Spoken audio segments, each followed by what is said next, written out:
Welcome to the Ancestral Kitchen podcast with Alison, a European town dweller in central Italy, and Andrea, living on a newly created family farm in northwest Washington State, USA. Pull up a chair at the table and join us as we talk about eating, cooking, and living with ancient ancestral food wisdom in a modern world kitchen.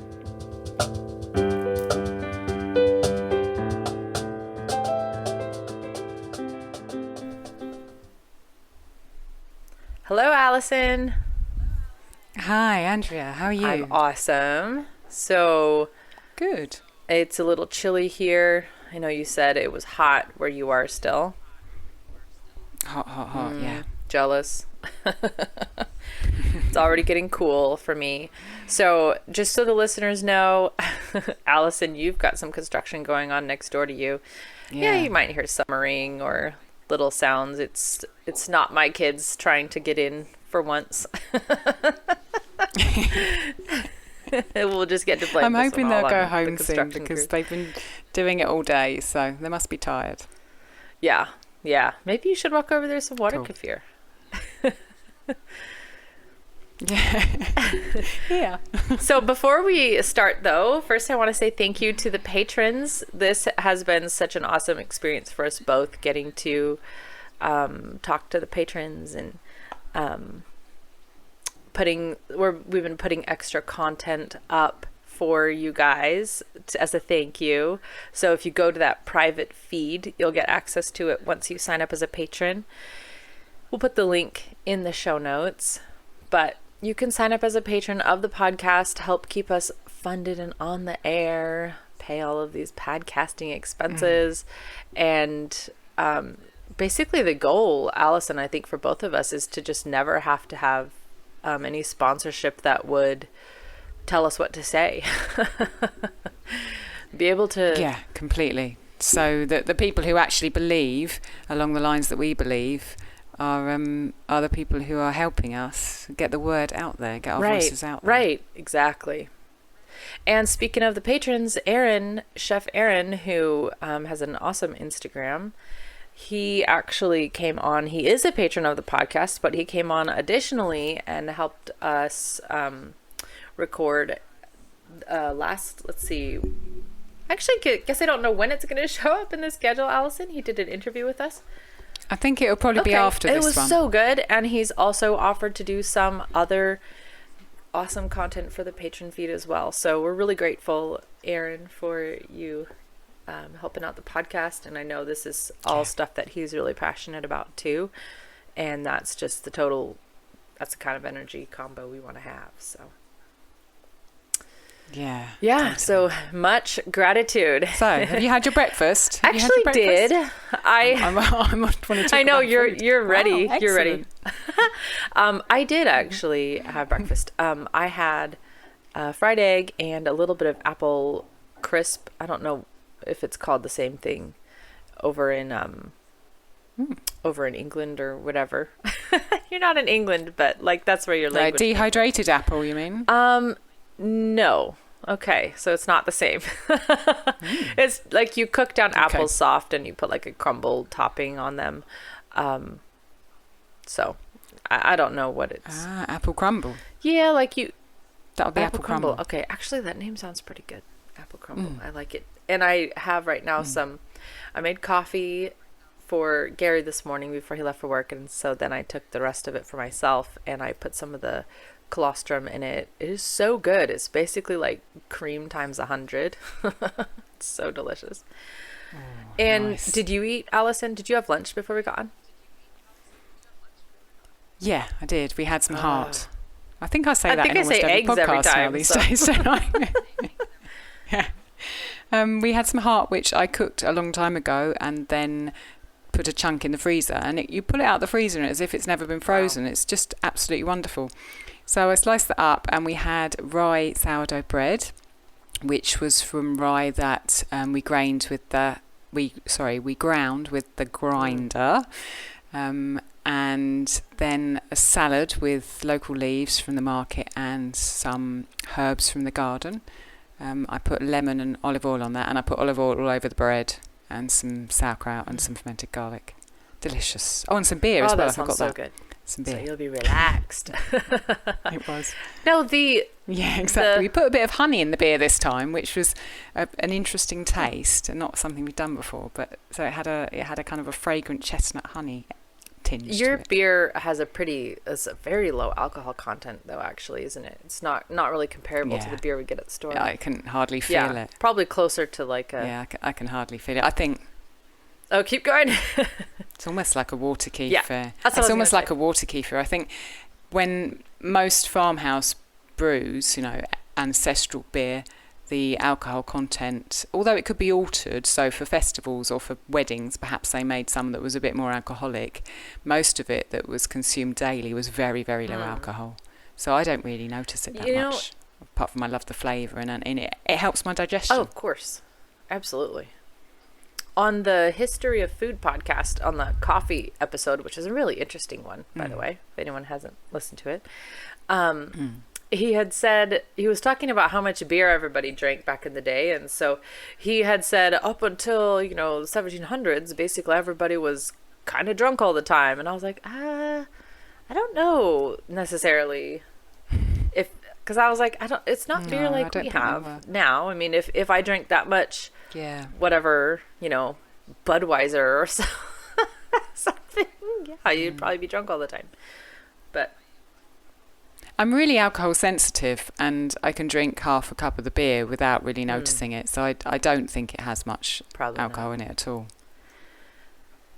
Anyway, it tastes nice. So speaking of food, let's talk about food. Why not? So the topic for today actually is a really fun one. I was talking to Tiffany. Tiffany and I were working on canning, and I was telling her, it'd be really cool just to hear a list of the kitchen tools that somebody considers essential in their kitchen. Because it's a little different for everybody and kind of based on your lifestyle and area and everything. So I asked you, Alison, and you said, let's do it. So what you and I did was kind of like with the refrigerator episode. We each put together a list of, I know as we've been sitting here getting ready to record, we've each thought of more. So we'll probably think of some as we go through it. But we each have a list of tools that we consider, very useful in our kitchen and some ideas about kitchen tools. So I thought this would be a really fun thing to discuss and compare and enjoy. I feel like I don't even know what to say today for some reason. I'm like, hey, where's my brain again? I haven't got it. So what I was wondering, Alison, is first off, if you could read your list, because you wrote down a list, and then I'll read my list, and then we'll just do like with the fridge, we'll kind of go back and forth through them.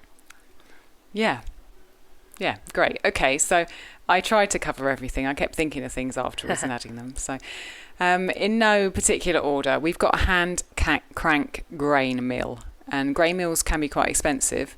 This one wasn't expensive, but it does involve some arm work. It's a beautiful made in Italy chrome grain mill, which flakes as well, so we can have flakes. We've got a slow cooker, which I use for stock, lard, tallow, cooking bread, sometimes stew, cooking the heart like I did for lunch. And I use it as a crock to ferment beer. I take it out of the electric thing because it's the biggest container we've got. I've got a cast iron pan. Absolutely essential. I've got 2 mortar and pestles. One is marble and one is granite. I've got a lot of knives. Even though I've got my favourites, I've still got quite a few to choose from. My saucepans, I've not got many. I've got a milk saucepan, which has a lid. I've got an 8-inch frying pan, which is stainless steel. I've got 2 medium saucepans, which are both stainless steel. And I've got 1 very large saucepan, which is stainless steel. I've got 6 sieves. If you've ever seen me take a picture of myself with the back of my kitchen in it, there's always sieves there. I've got so many sieves. So there's some of them are used for tea, some of them are used for kefir, some of them are used for beer, some of them are used for vegetables, just for everything. So 6 sieves. I've got tongs, 2 pairs, 2 fish slices and 2 big spoons. I've got a mallet made of wood. I've got 4 stainless steel bowls, and I particularly have stainless steel bowls because they're light. I have 3 loaf tins. One's a new addition. 2 have lids. The other one doesn't have a lid. The third one doesn't have a lid. I've got a pizza stone.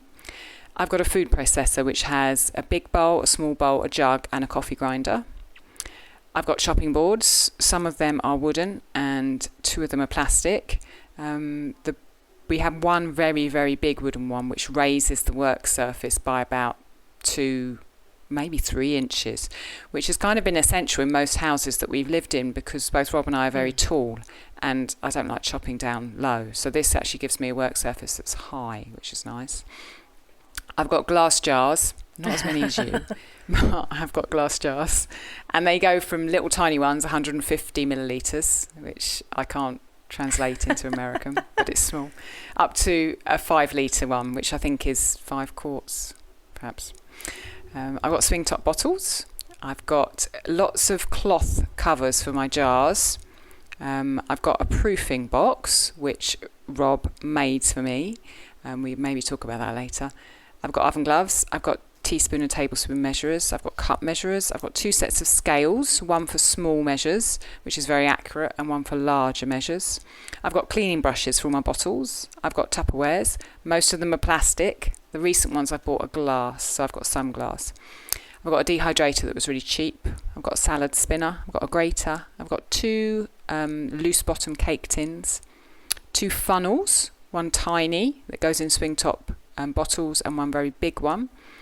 And we used to have an electric kettle which we used to boil for tea, but as I was telling you last week, it broke and we were all ready to go and try and get it fixed by the man who works at the local market who fixes things. But after 2 days of not having it, we were just loving the space that it left on our counter because our kitchen, as you know, is tiny, and so every inch of the counter counts. And having that space freed up on the counter just made us feel so much better and made us work more easily. So we decided to just put the broken kettle in the cupboard, and we're boiling water on the stove in the milk saucepan with the lid now, and it's lovely. Oh, I love it. So that's my list. And I think when I went back over it, we use all but 11 of these things every single day. And the things we don't use every day are not in the kitchen because we don't have enough cupboards. They're downstairs in another cupboard.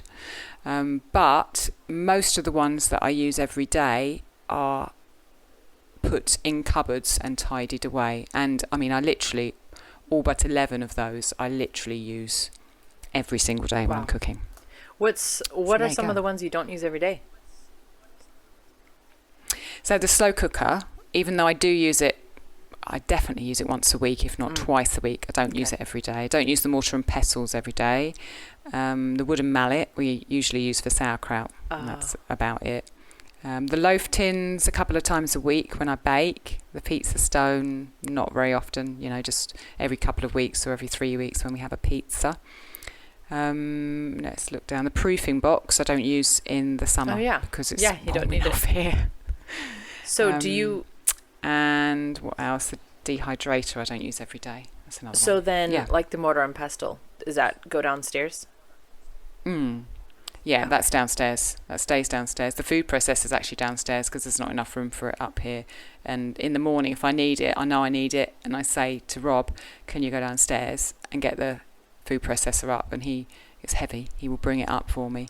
A lot of the glass jars are downstairs when they're not being used. The swing top bottles are downstairs. Cake tins and things like that are downstairs as well.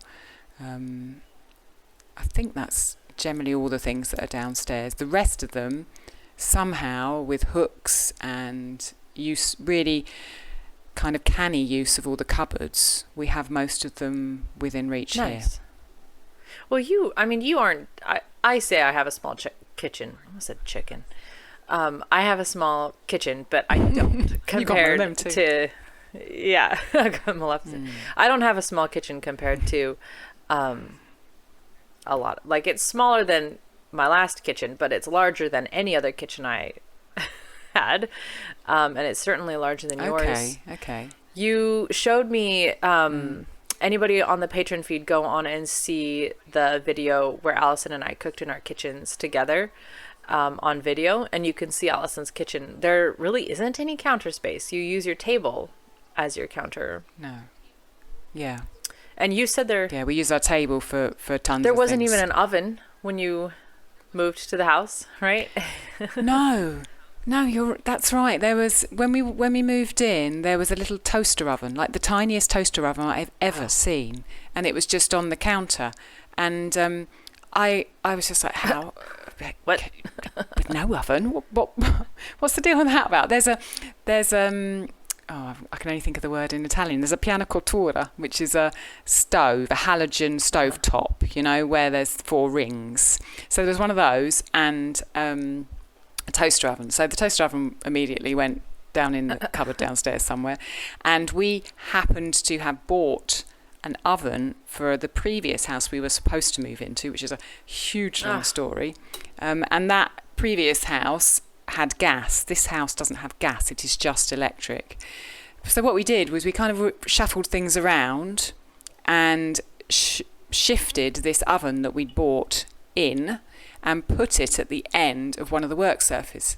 Worked it out so it was exactly the same height as the work surface. It's basically our only work surface. And the oven, the cooker, has an electric oven, so that's fine because we're electric. Obviously, I do my bread baking and everything else in there. It has a gas hob, a gas stove, and we can't use that, but it has a glass top cover which we put down, and so that literally doubles our workspace because that is now being used. I mean, I'm looking at it now. It's got all things fermenting on it, and we've stand pans on it, and tons of other things like that, and that's doubled our workspace. But I'm glad that we had that because, without that, with our kind of, just a tiny bit of work surface, we would struggle. Yeah. I think it's good. Anybody go to Alison's Instagram and just check out, either look in her stories or look at the pictures, and you can kind of see the kitchen in there. And we just create so many myths in our head, like, oh, I don't have a big kitchen. Oh, I don't have, all the fancy tools. And part of why I wanted to do this collection of tools was because I think you and I would both agree, Alison, there's been times we've had far less tools and we've still produced an incredible amount. Over time, I've accumulated some things that have made some tasks easier for me, but that doesn't mean I didn't still do them before, just more tediously. And it took time for me to kind of accumulate the tools that I have and the tools that I like. But I just want to help bust some of the myths that, like, if we don't have all the gadgets and all the fancy kits that you see online, that we can't do the things. Because one thing that I always think about is, well, I'm cooking ancestral food. I in my ideal world, I'm making something that could have been made 600 years ago, right? And they didn't have any of these gadgets 600 years ago. There was other things that existed, like, what is that giant grinder stone that that we talked about on the chocolate? Like a metate. Yeah, so there were some, there's some things I just don't have, but but still, by and large, I think to myself, well, they figured out a way, so I can figure out a way. And then I actually enjoy trying to get creative with what I have, and I know you do too, because I've seen some of your gadget constructions. Like calling me on the phone. Yeah, the proofing box. Yeah, exactly. My telephone, okay, which I gotta probably post... most listeners have not seen. I looks gotta like find a bomb. somewhere to post this picture, guys. Okay, a couple weeks ago we didn't need to record, so Alison and I just got to just have a phone conversation one morning, and that was really fun, Alison. I loved that. It actually would have made a really good episode, though. But but anyways, Alison sent me a picture of how she was calling me, and I don't even know what Rob did. I'm not even sure if that was legal. He had stuff like taped and like cords and like things all over. I was like, what are you doing? I think a flock of carrier pigeons might have been easier, but it was awesome. I was so impressed, honestly. Super impressed. My proofing box that he made for me looks somewhat like that, but it does the job. In winter, when it's cold in here, it keeps all of our breads proofing really well. There is an article on my blog, which we will link to, that explains how you can actually quite easily make yourself a little DIY proofing setup, and then we use our oven to put it in. So it's a bit of a hassle, because if I want to bake something, I have to take the whole proofing kit out and then turn the oven on, bake it, then put the proofing equipment back in, and you have to just really keep attention that you don't turn the oven on while the proofing kit's still in there, otherwise it melts. But it is actually quite easy if you've got some basic electronics, so we'll link to that. Well, we'll link that. I wanted to second what you said about thinking that we need a lot of equipment, because I think that often happens with fermentation.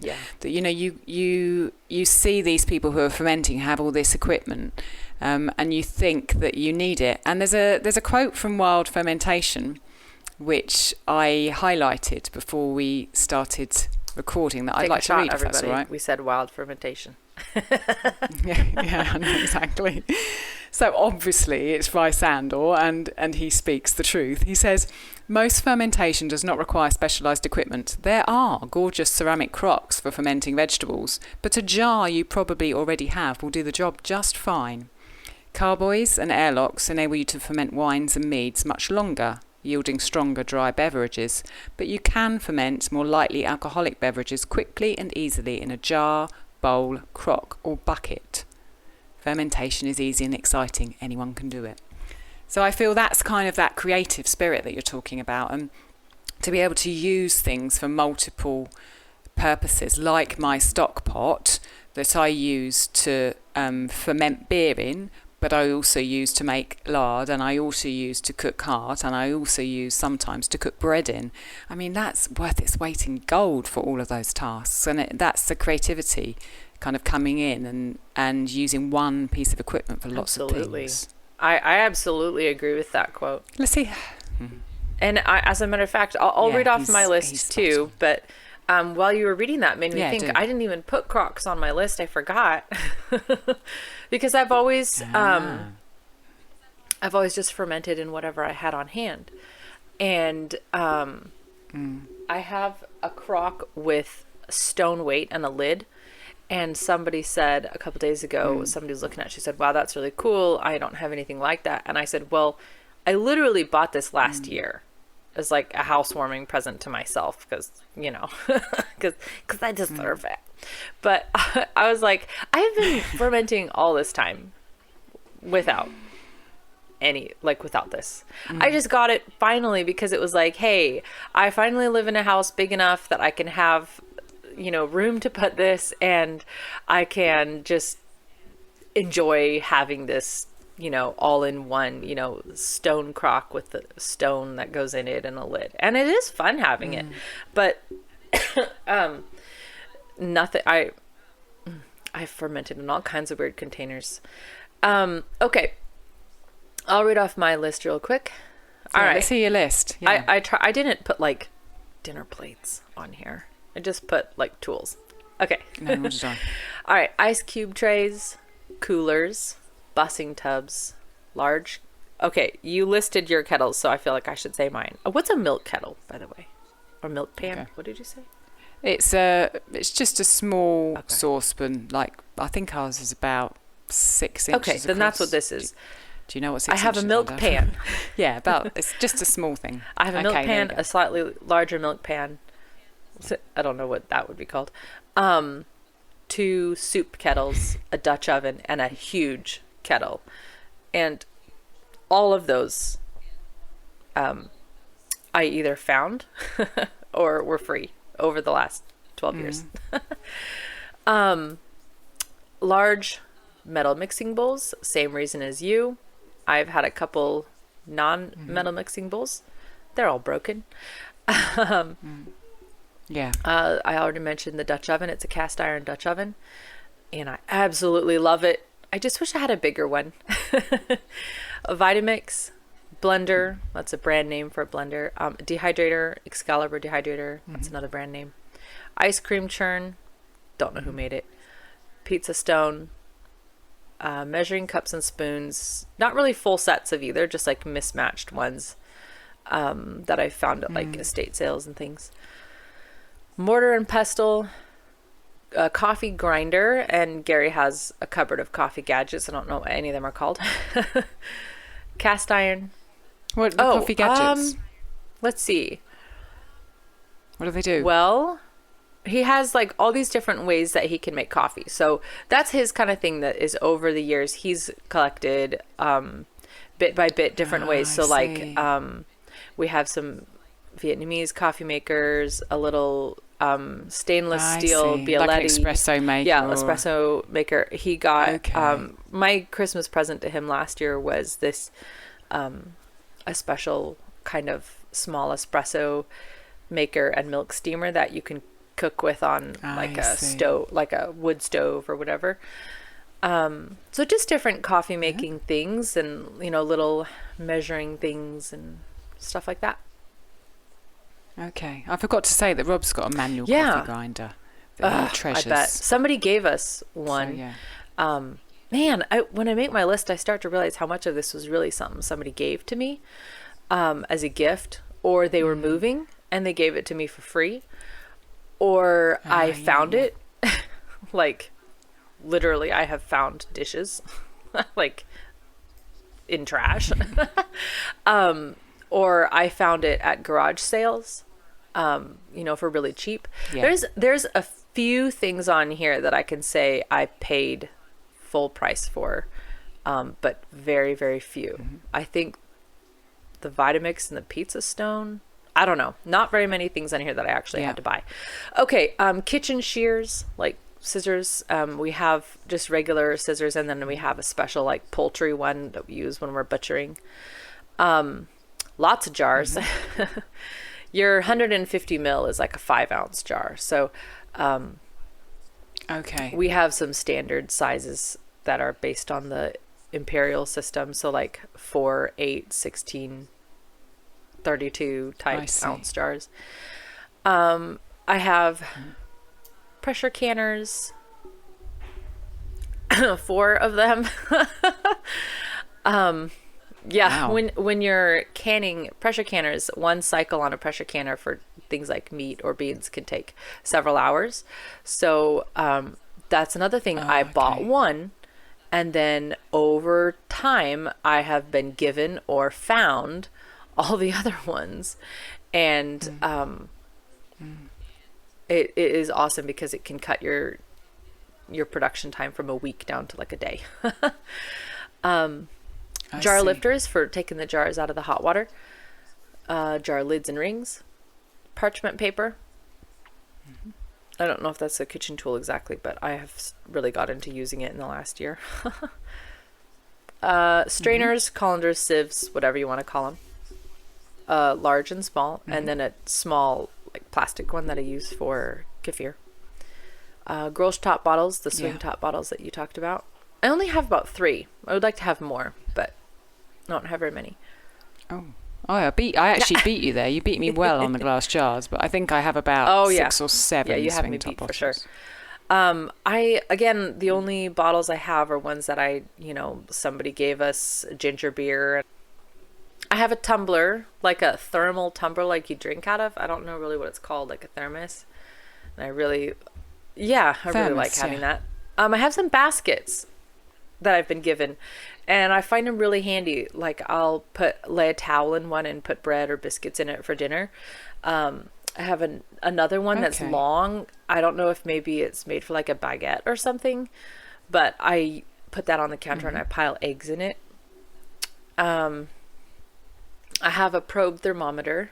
You know what? I'm going to link my thermometer in the show notes. I forgot probe thermometer. I've got one of them too. So many thermometers. It's ridiculous.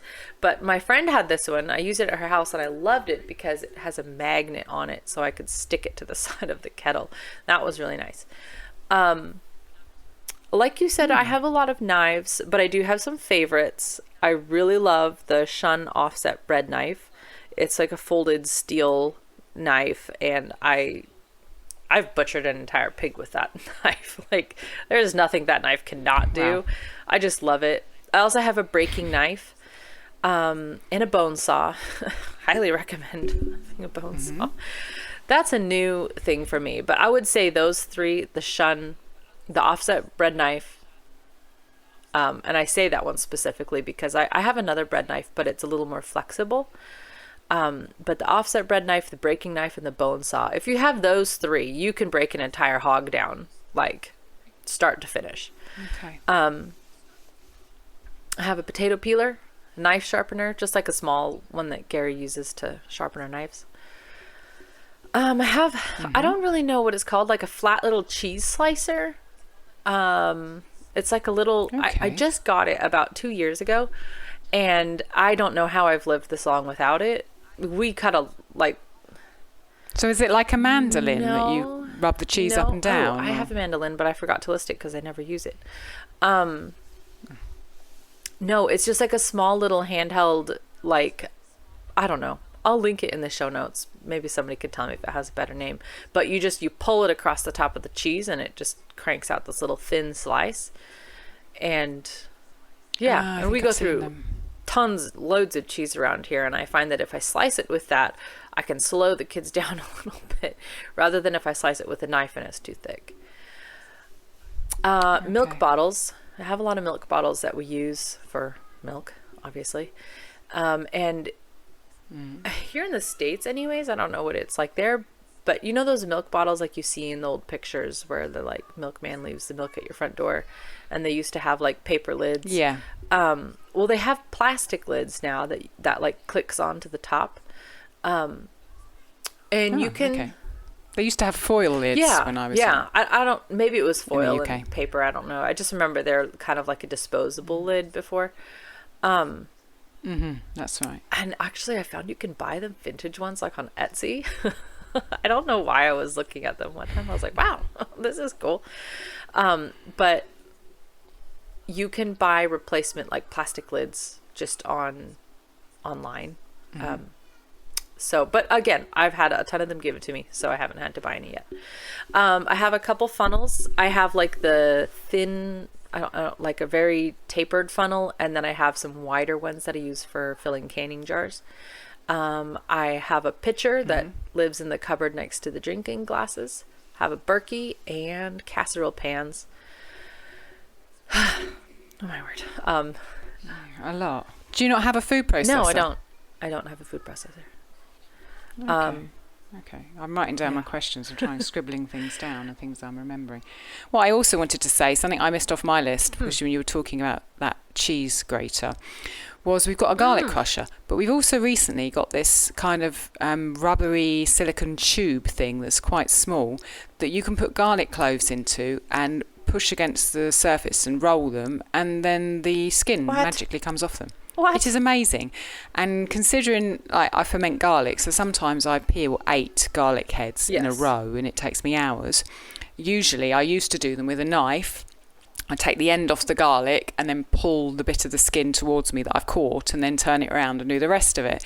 But after a while, the knife kind of cut into my thumb, which I was using for resistance, and then of course the garlic gets in there and it starts stinging, and then all the garlic sticks to you because it's really sticky when you peel garlic. And then we got this thing free when we bought a mortar and pestle. It was just in the box, and I was like, what's this thing? You know, a stupid gadget, it's not going to work.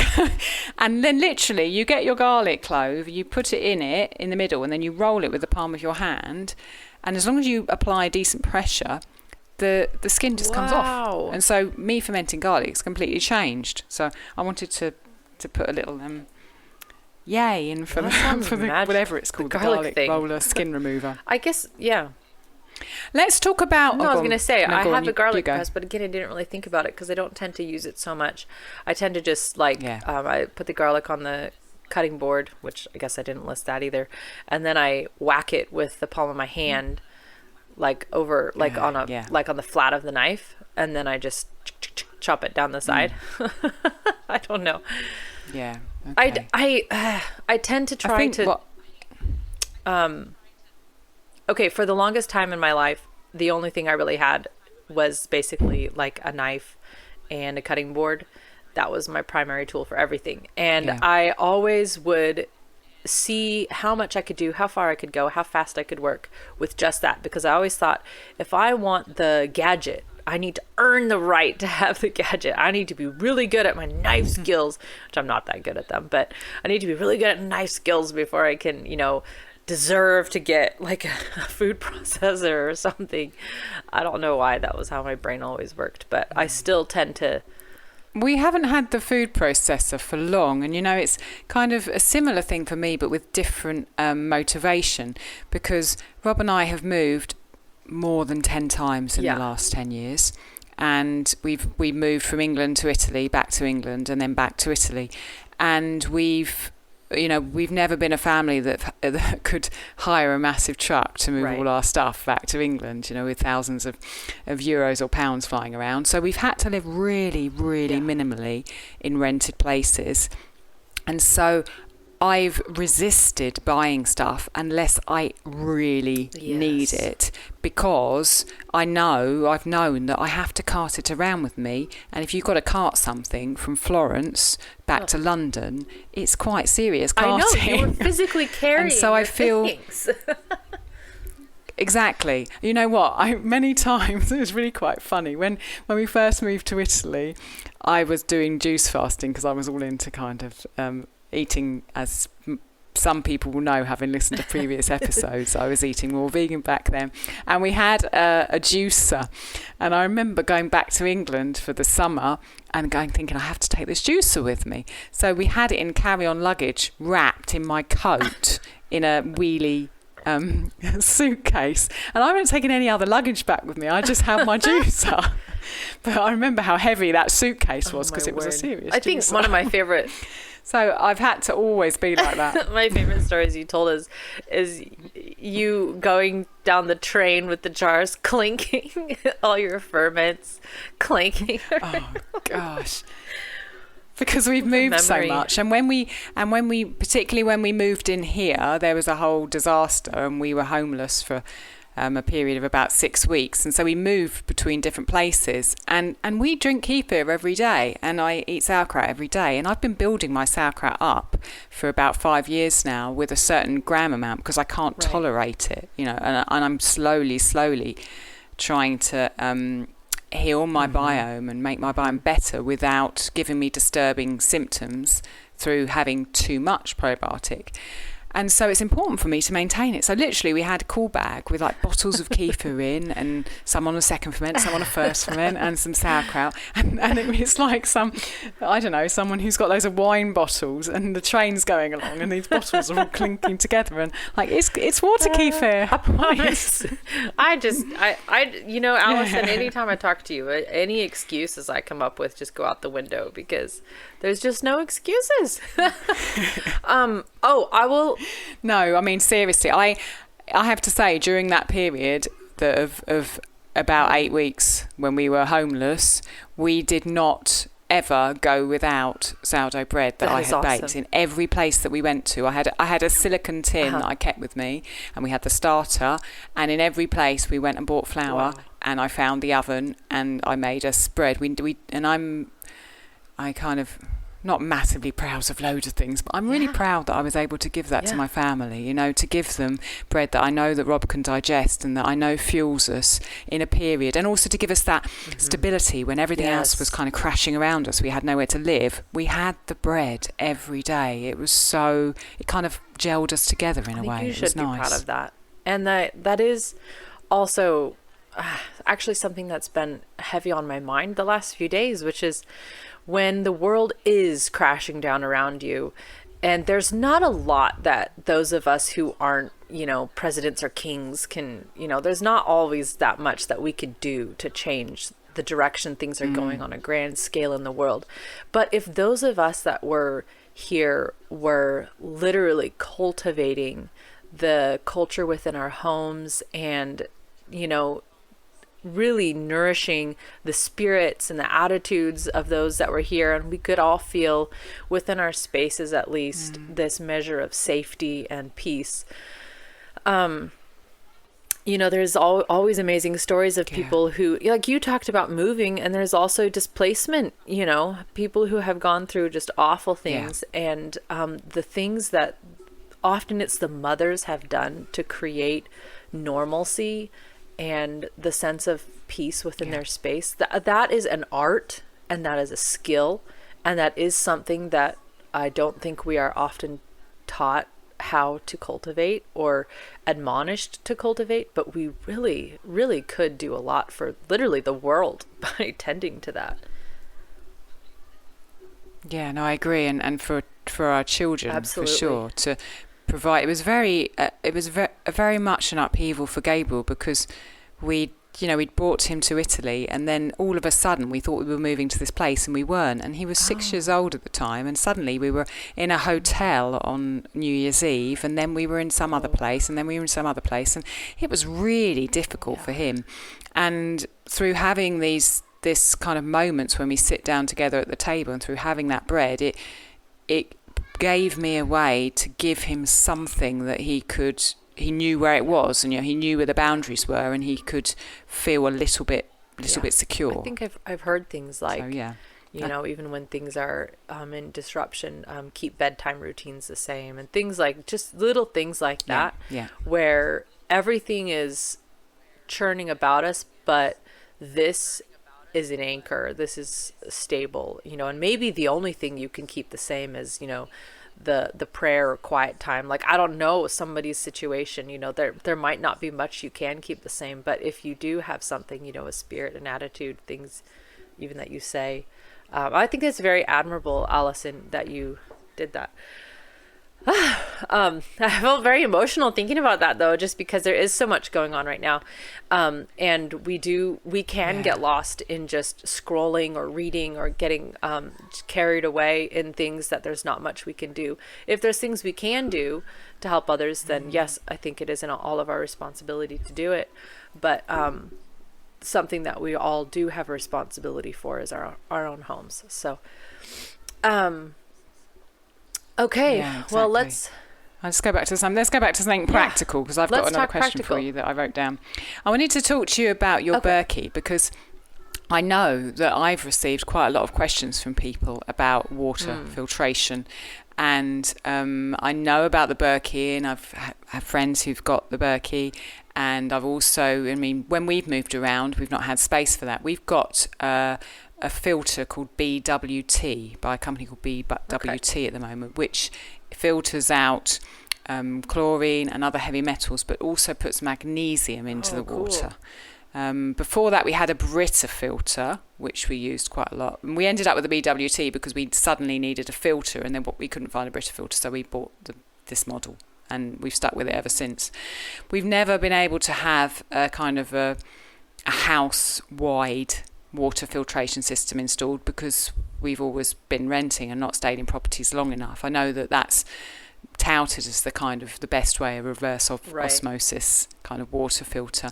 And I wondered what your experience of the Berkey was, and what you had before that, and if you've got anything to say about water filtration. Well, let me tell you something hilarious.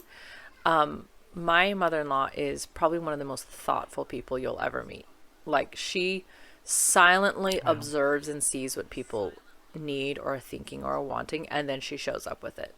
So one year for my birthday, she bought me the dehydrator, which is an expensive dehydrator.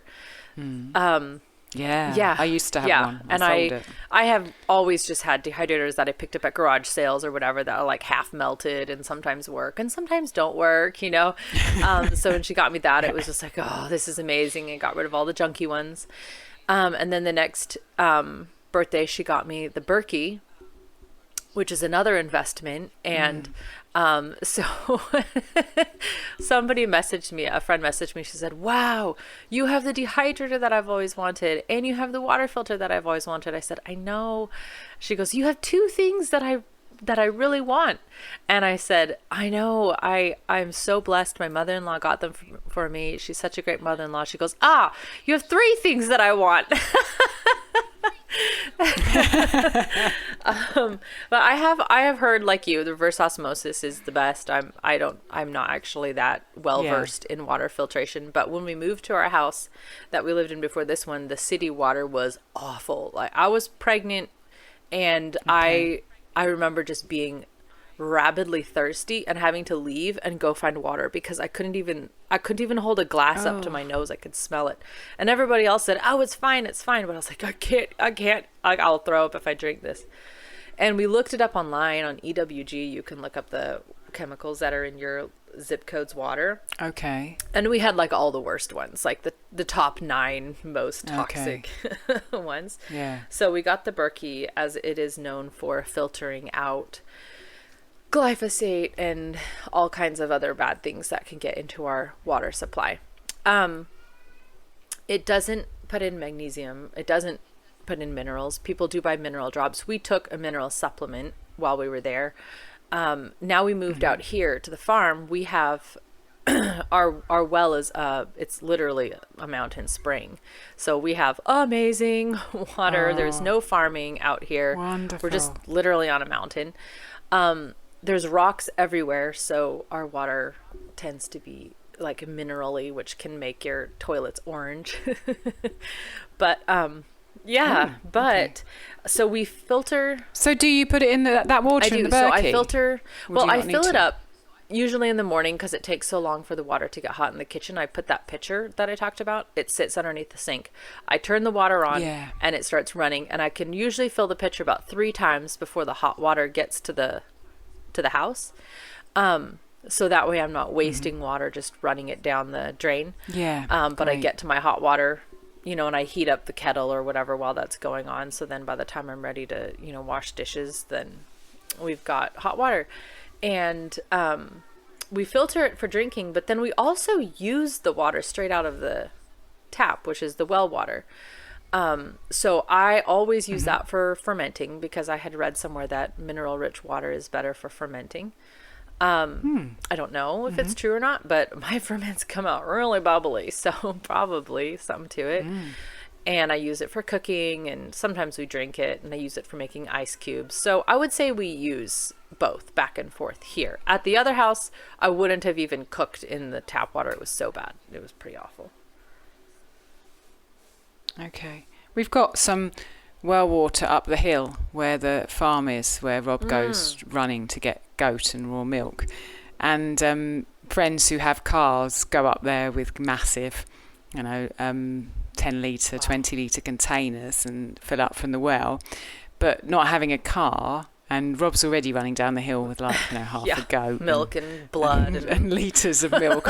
I'm not going to say, right, you go up there and you get me 10 litres of water. So we haven't been able to avail ourselves of it yet. But it would be really lovely to be able to have the spring water. There's also an artesian well on the corner of our there, property. Definitely. So we could go get water over there too if we wanted, I guess. But there's two wells on the property, and then there's that artesian well or spring or whatever it's called. It's just like a giant pond that is like perfectly still, but not algae or anything like that. I don't know. Yeah. Okay, so on yours, I actually did have some questions on yours. Okay, so you said hand crank grain mill. You had told me it costs like 10 euros versus 400 euros. So you're saying like an expensive electric one versus just a hand crank one. Yeah. So there are lots of very, very expensive grain mills that are electric and have stones in them. And Ellie has that one, doesn't she? The two stones rub against each other. That's right. So Ellie has a mock mill, and there's one called a Como, which I think it's Como, which is quite famous. This one, when we first bought it, we didn't know how often we were going to use whole grains. We were making a lot of bread and we were paying a lot of money for flour, and also we were wanting to buy in bulk, and we didn't want to have the flour hanging around because obviously as soon as you grind that grain, the oils are exposed to the air and those oils are then starting to degrade. So kind of partly for health and partly for economy, we were interested in getting a grinder. But at that stage, we were like, we don't know how much it's going to stick. How often are we going to want to do this? So we didn't want to spend tons and tons and tons of money on it. So we found one that was a cheaper model anyway, and it's €100 to buy new, and we got it second hand. But the only thing is, it's kind of you're paying for what you're saving in time, apparently. So if you buy a €400 grain grinder, it's going to do your wheat berries or your spelt berries in a moment. And you're paying for perhaps for it not to heat them up as well. The technology for it not to heat as it's grinding is in more expensive grain grinders. Our one is instead a roller mill. So the grains go through the roller rather than in between two stones. And it then has literally a hand crank which turns the rolls. And at the beginning, I didn't realise that this enables us to do flaked grains as well, whereas you can't do flaked grains in a normal stone ground. Two stones each other can't flake a grain, but a roller mill can. If you just put it through once, you squash the grain to begin with, so you can end up with porridge oats. I was going to ask if you could do oatmeal in it. Oh, that's cool. You'd call it. Yeah. And so we spent the money on this, and we use it literally every week. And what I wanted to say about the kind of saving of time thing was that, first of all, it doesn't make a great big electric noise, which over time we've started to dislike things that make a great big whir and buzz in our house. But the second thing is we've kind of turned it into a family thing. So Rob does it because he's stronger than me. So he does the crank grinding, and I will tell him, this is what I'm planning. Have you got time to, flake some oats and grind some millet and sorghum and perhaps some barley this weekend? And he plans it in. And then what he does is he sets himself up on our table, obviously, because there's nowhere else. And he puts his e-ink reader. If you listen to our episode a few episodes back, you'll understand more about the e-ink reader. And he brings up a book, and then he'll read to us. So he'll either read something for Gabriel that he wants to read, or he'll read something all three of us are listening to. And he just does the grains whilst reading. And Gabriel really enjoys it. He gets involved, and he does the easier turns because he's not quite strong enough to do the harder ones yet, the first pass. And he looks forward to it because he's like, oh, can I have my book? Can I have my book? And we've kind of turned it into a family time together, which we never would have had if we'd bought that electric one that did it in a few seconds. So I feel I feel very attached to the fact that it's a hand thing, and the fact that we didn't spend much money on it, and the fact that it's Italian. It was built in Italy, and it's beautiful. It's made of chrome, metal. It's shiny and lovely. And although it takes us extra time, I'm very happy with the decision we made. I don't know where I started. I love that you said that, Alison, because another thing that's been on my mind a lot lately is that, and this is the perfect example of it, is sometimes the things we lose by efficiency, and efficiency is kind of the god right now. Like, wow, it's faster. It's hands off. Now the car is going to drive itself. And I suppose at a certain point, if you're scaling it, if you have 12 kids, now somebody's grinding grain 24 hours for 2 days, that could get tedious. So there could be an exchange there. But, I mean, I don't know. I love everything about what you said because it isn't efficient, and that's why it's beautiful. And that's why you get the other, on the Wise Traditions podcast, I'll link the episode in the show notes, but there was a recent episode where she talked about nutritious movement. And this one gal's kind of putting forward this theory that movement should be considered nutritious because a nutrient is something that if we don't get it, then our body has a symptom. And she goes, well, if you don't get certain movements, your body also has a symptom. That's Katie Bowman, yeah? Bowman. I can't remember her first name, but I think it was Michelle or Katie. Yeah, you're probably right. No, it's Katie. I've read like five virtually all of her books. Yeah, that's who it was then. And she talked about how everything that we do in life, you would trade that hand crank mill for an electric one, eliminates physical movement. Yeah. And I think about that, I've been hauling all the buckets of water for all of our birds just by hand. I go over to the pump, I fill them, and then 2 at a time, I carry them up to the birds, dump them out, take them back down, fill them, take them back up. And then 2 weeks ago, I started using the lawnmower with the trailer because it can take a couple of hours just to haul the water. And I was like, I need to be a little more efficient about this because I don't have an entire day to spend out here hauling water. And I kind of hated it because I didn't really want to be more efficient. There's still a lot of manual labor, filling them, loading them into the wagon, then driving them up and then unloading them and taking them through the pen. So there's still manual labor, but I was just like, I just can't scale this. But I thought of that episode with Katie where she was like, oh, well, everything we do for efficiency eliminates physical movement. And then what's bizarre is, you know, you would get your electric mill, and then Rob would go pay to go somewhere and just like crank his arm with like a barbell in his hand or whatever, go to the gym. And just crank his arm back and forth, Yeah. like producing nothing. And just, it is weird. It's very weird. It kind of fits in with the 9-to-5 culture that we have in the society that we live in. And, you know, if you're in that 9-to-5 culture, it's hard to find the time to sit there and hand crank your grains, because you've got all these other things to do when you finish the 9-to-5. But also, I mean, what I have done in the past in my life is I've ended up being, I don't know if you know, in Winnie the Pooh, they talk about a busy backson, and it's I think it's Piglet describes them as someone who is always busy and they'll be back soon. Oh yes, I remember busy that. back soon. And the idea is that, you know, you kind of you're always making yourself busy, and you never get the chance to stop and look around you and, you know, as we would say, be present.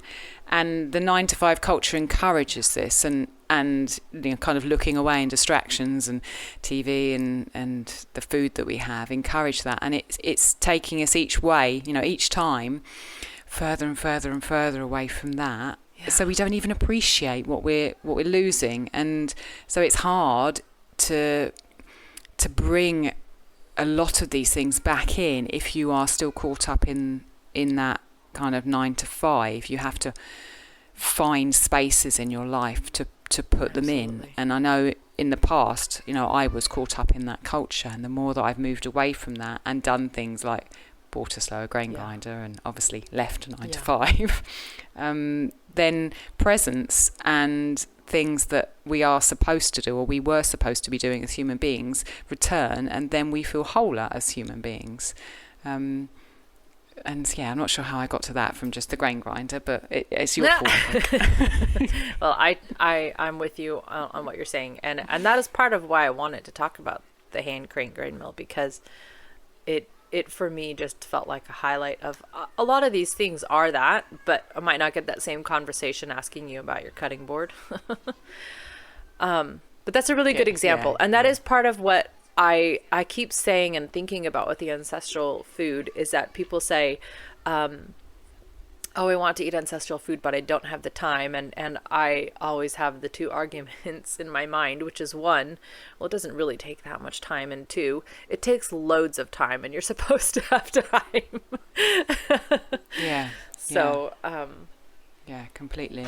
Another kind of philosophical thing that I know that we talked about a couple of weeks ago when we came up with this idea for the episode was the idea of the marketing that is bombarding us, telling us that we have to buy this kitchen equipment and this kitchen equipment and this kitchen equipment and this piece of kitchen equipment, and how it makes us feel like we are not, you know, good enough in the kitchen if we don't have this. And I really liked what you said about it when we first talked about it. Could you kind of elaborate on that now we've got record on, please? Yeah, what I always think is that yes, I think there's so many things out there because something is popular. Can you hear my kids? They're upstairs playing, and I feel like okay, a little bit, not too distracting.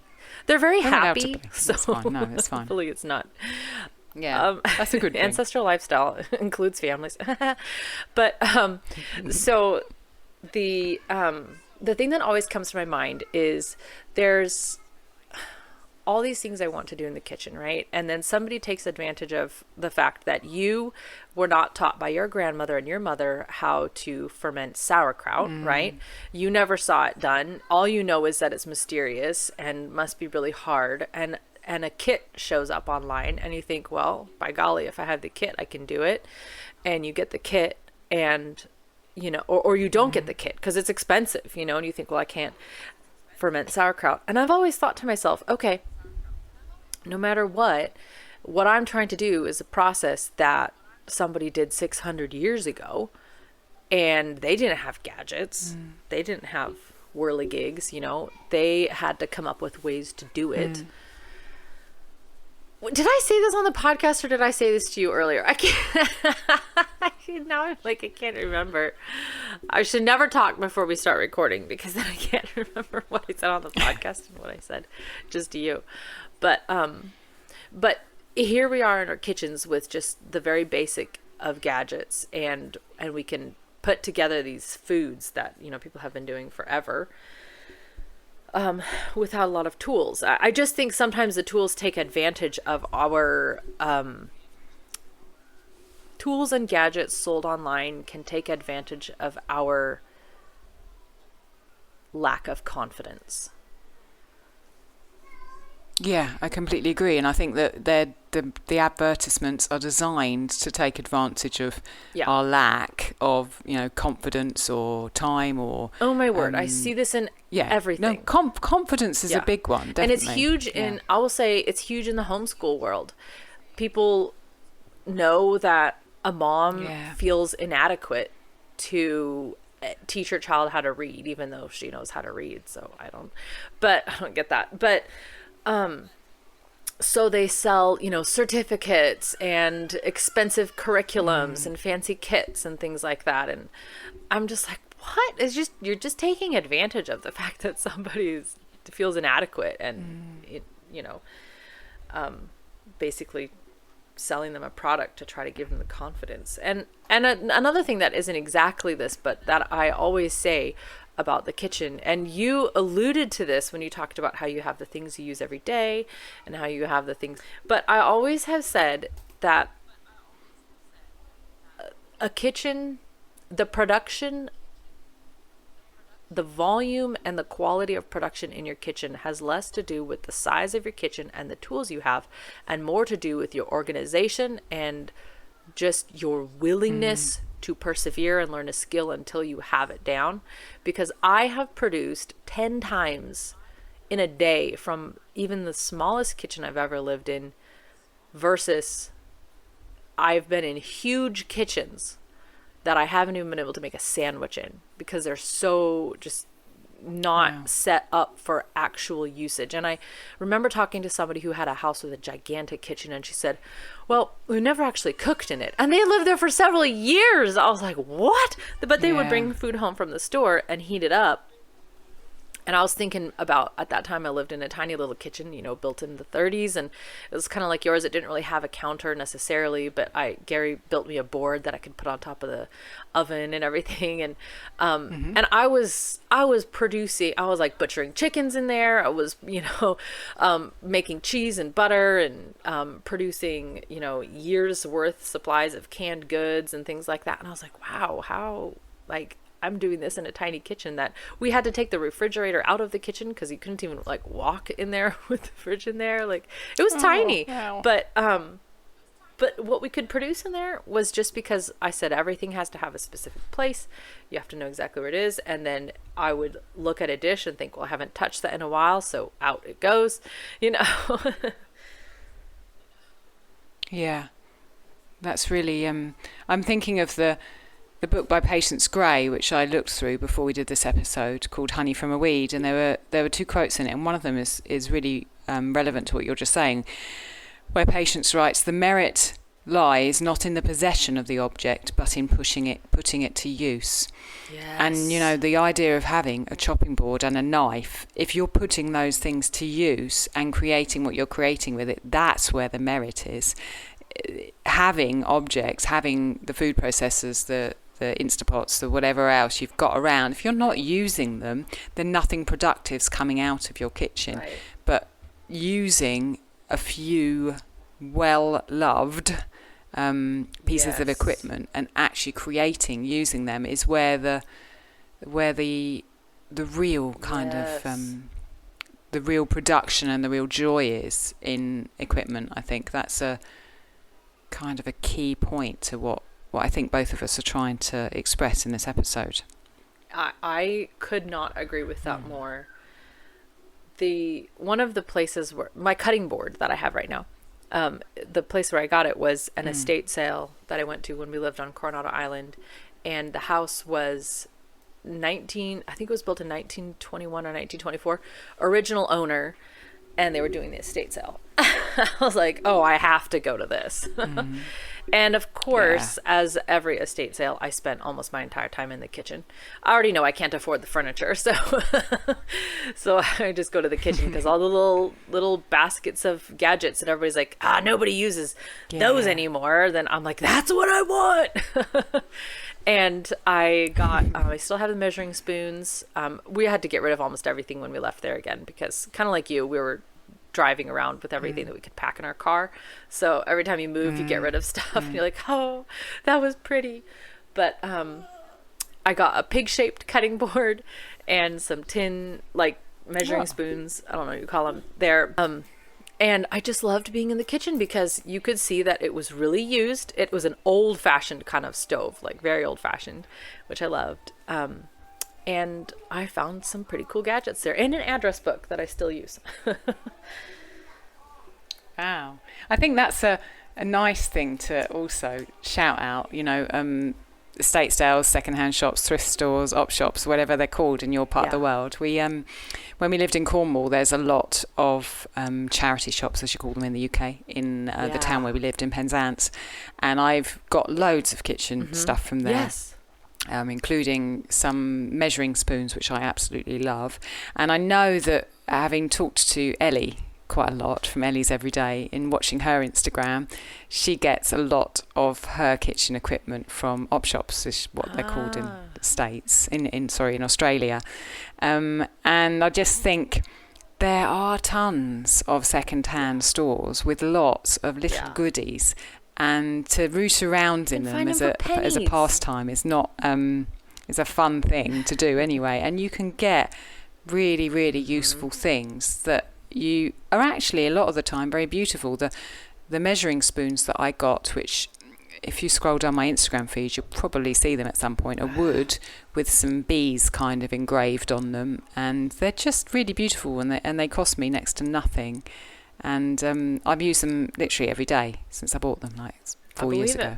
I believe it. So that's a great place to go and just nose around and find great little finds that can help you out. Do you have garage sales there? I don't know what you would call them. No, not really. Sadly, there's not really so much of a second-hand culture in Italy as there is in the UK, and that's one thing that I really miss, because when we were in the UK, we bought a lot of our stuff second-hand, like the furniture in our house, a lot of clothes, a lot of the kitchen equipment, because there's really quite a large culture of second-hand stores. But in Italy, there's not. What I did find last year, or the year before last, at Christmas, there was a really, really big Christmas market at one of the churches in Florence. And I went there and I was like, oh, wow, finally, and so I got some bits and bobs there. But I think it seems to be only a kind of an occasional thing, not so much. So when I do find them here, I get quite excited and I squirrel myself into looking at things. Does the large secondhand culture come with the large consumer culture, though? Because you're replacing things. I think actually in England it comes because the high streets are kind of dying and the retail properties are empty, and the charity shops can rent them for lower rents than stores, so they've just kind of popped up everywhere. But I think probably it comes with a kind of a buy and throw away culture that it changes your keeping culture when you have that available. Yeah, for sure. When my sister and I went to Russia that one summer, all the girls were asking us, they're like, do you have everyone says you have stores where people sell things that are used?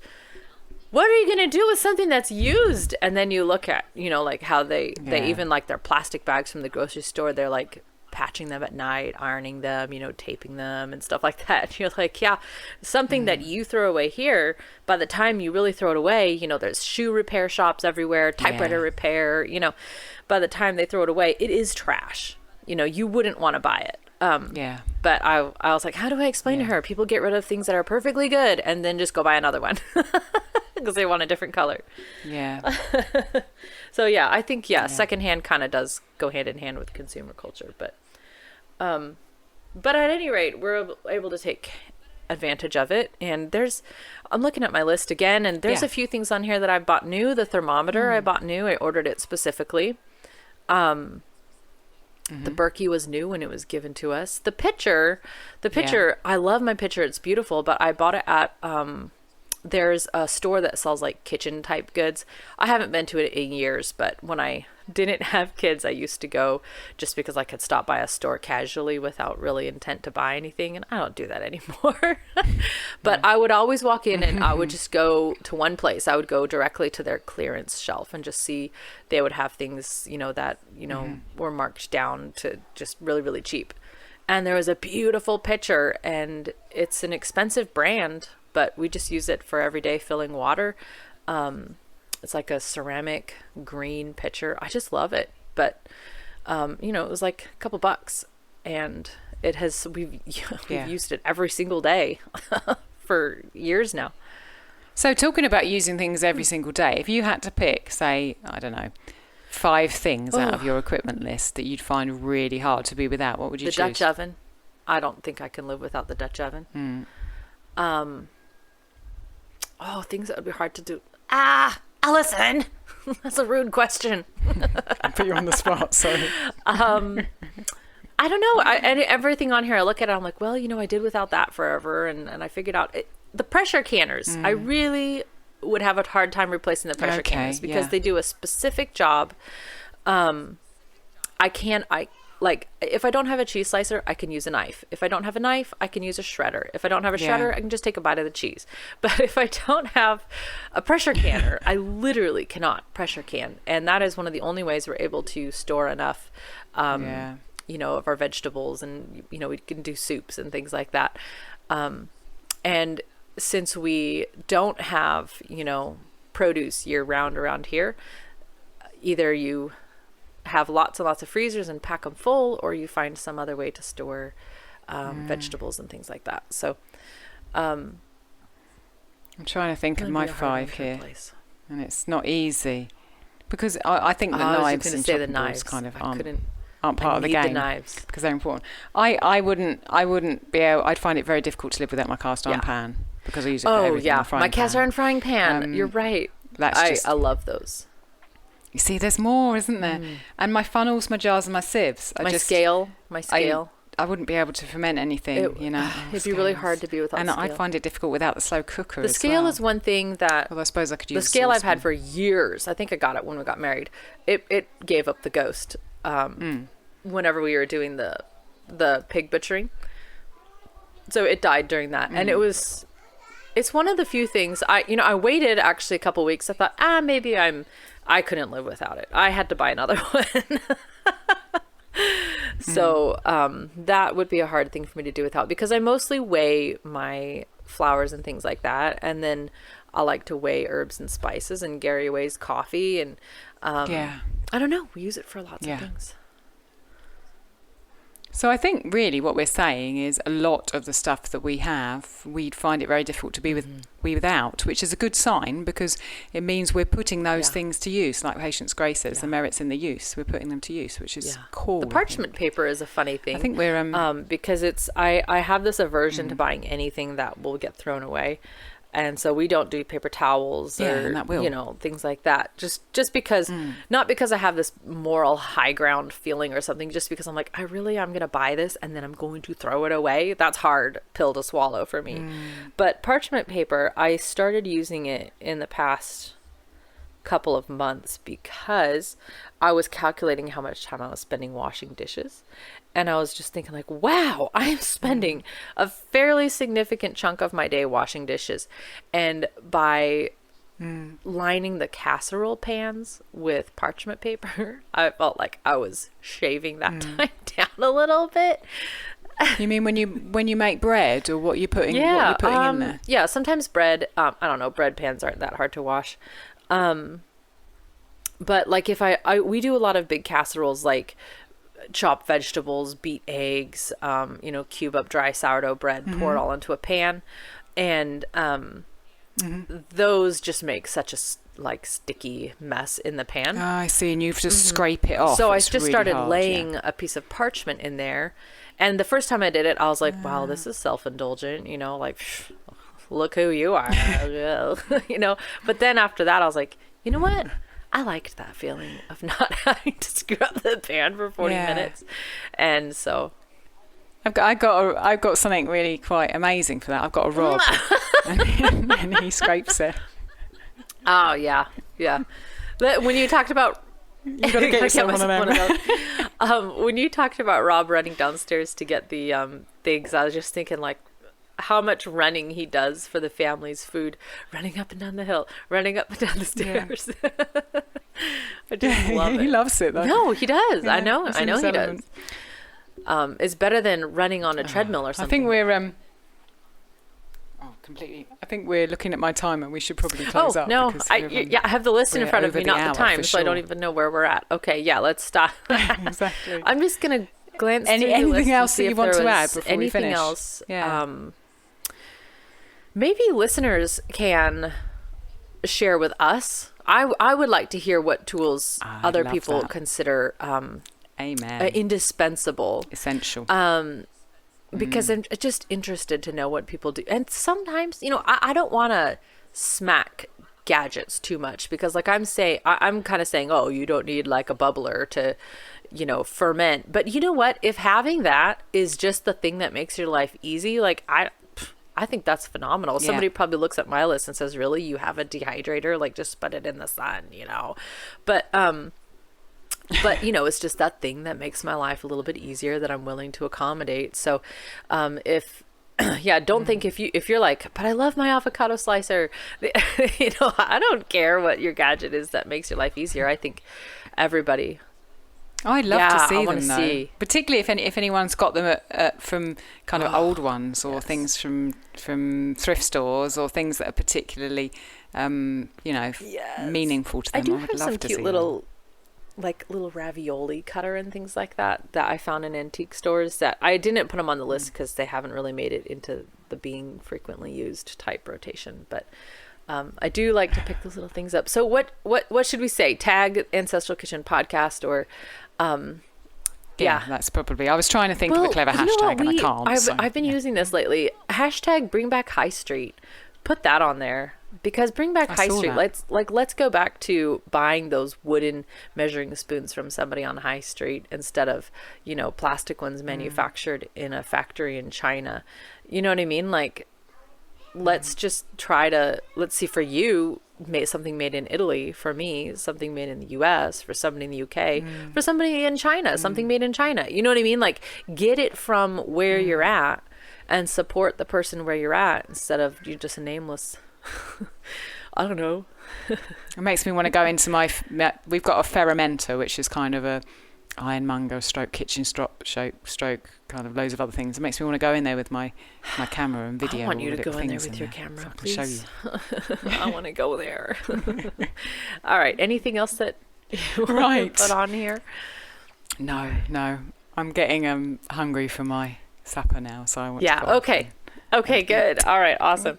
Well, thank you again, listeners, and we want to see your kitchen gadgets. Hashtag Bring Back High Street, or tag me or Alison or the podcast. I don't know. I love seeing people's check out the show notes, and if you want to leave us a review, all the details are in the show notes. We organise that now, and everything we've talked about today, including the Patreon as well. The details will be in there, so you can scroll down and find anything you want. Awesome. Thank you, Alison. Thank you very much, Andrea. Till next time. Bye.